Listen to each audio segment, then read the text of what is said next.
Hello, welcome back to Graceful Embroidery. Today we're going to stitch out another of the daily freebies. And this one is very different from all the others that you've seen. It's based on the medallion, which we did last time. Now I am loading up some wash away in my 100 by 100 hoop. Tighten that. This is Floriani Wet and Gone. I use it for all my lace designs. Now this is not freestanding lace, and I've forgotten to put the tulle in.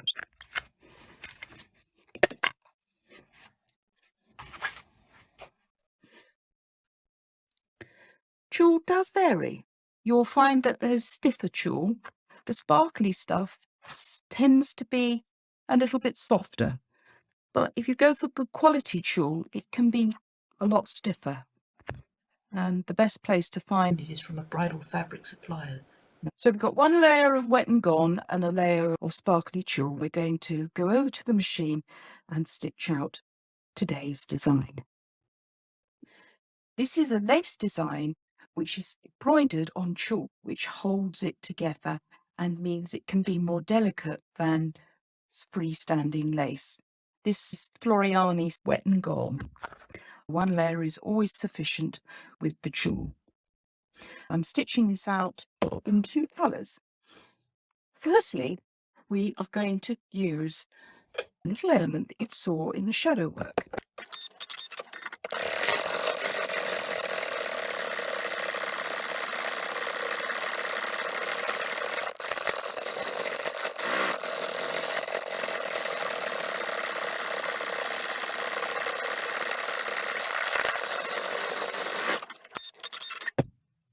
Those are the scallops which are at each side of the lace medallion, and I've opened them out to do a border design.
Here we have the finished design stitched out, and just got a thread here to pull out. And obviously this needs to be soaked. When you take it out of the hoop, I suggest that you trim across here. As you can see, we've got the outline of the ivy on top of the half medallion. If you're going to use this, then obviously you can cut around these, and when it's washed away, you'll only have this light tulle so it doesn't have to be cut too close. So I would say let's line it up. Let's do this nicely. We'll line it up on the lines here of my board, and then I'm just going to cut across there. So I've got a nice straight edge. Obviously, in the larger hoop sizes in the collection, there will be wider versions of this brace. You will not get an exact match because, as you can see here, we have an extra oval. But probably in the next set, I will make them have one loop here so that you can make it into an endless design, if that makes sense. And then when it's washed away, or you can do this beforehand. I'm not going to use those scissors. I'm going to get another pair of scissors.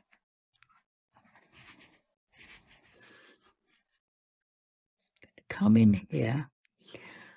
I let the curve of my embroidery scissors help me trim. I'm just going to trim round like this. If you don't study lace, when you buy it, it's not always a tidy edge. That's what I'm trying to say. Somehow or other, I do find that the trimming is a lot easier to do if it's done before the soaking. Take that across there like that. So that is how I've trimmed it, and I'm going to soak it, and I will show you the result. On the back here we have just a few threads to trim up, not very many, because we've only got 2 colours here. This also is best done before it's soaked.